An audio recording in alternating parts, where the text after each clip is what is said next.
ناظرین آداب، میں ہوں آپ کا میزبان علی ہدایتی اور آپ میرے ساتھ دیکھ رہے ہیں پرواز ٹی وی یوٹیوب چینل۔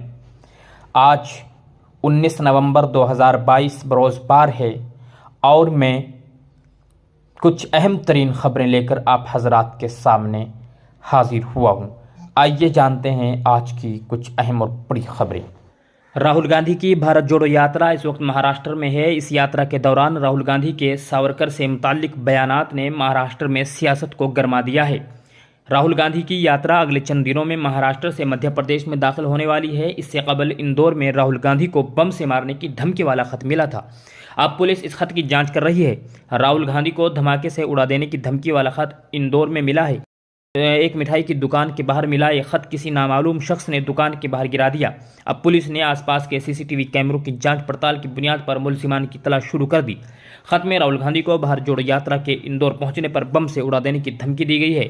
اس دوران ایک نامعلوم شخص کے خلاف دفعہ 507 کے تحت مقدمہ درج کر لیا گیا ہے۔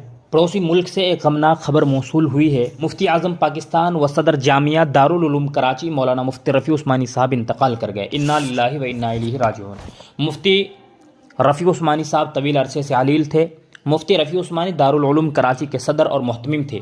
وہ معروف عالم دین مفتی تقی عثمانی کے بڑے بھائی اور دارالعلوم کراچی کے بانی مفتی شفیع عثمانی کے صاحبزادے تھے۔ مرحوم مفتی رفیع عثمانی وفاق المدارس العربیہ پاکستان کے سرپرست بھی تھے۔ مفتی رفیع عثمانی 21 جولائی 1936 کو دیوبند میں پیدا ہوئے تھے اور تقسیم ہند کے وقت آپ کا پورا خاندان دیوبند سے ہجرت کر کے پاکستان منتقل ہو گیا۔ مفتی تقی عثمانی صاحب کے ٹویٹ کے ذریعے اطلاع ملی ہے کہ آپ کی نماز جنازہ کل 20 نومبر بروز اتوار کو دارالعلوم کراچی میں ادا کی جائے گی۔ گجرات میں BJP نے دیگر جماعتوں کے ساتھ مل کر اسمبلی انتخابات کے لیے اقلیتی امیدواروں کی نامزدگی کو لے کر محتاط رویہ اختیار کیا ہے۔ BJP نے ایک بار پھر 182 امیدواروں میں سے کوئی مسلم امیدوار کھڑا نہیں کیا، جبکہ کانگریس نے 6 مسلم امیدوار کھڑے کیے۔ عام آدمی پارٹی، جو کئی ریاستوں میں کانگریس کی جگہ لینے کی سیاست کر رہی ہے، نے صرف 2 مسلموں کو ٹکٹ دیا ہے۔ گجرات میں 9% مسلم آبادی ہے، لیکن موجودہ اسمبلی میں صرف 2 مسلم MLA ہیں، یعنی MLA کی کل تعداد کا تقریباً 1%۔ 20 سال پہلے گجرات کی قانون ساز اسمبلی میں 17 مسلم MLA تھے۔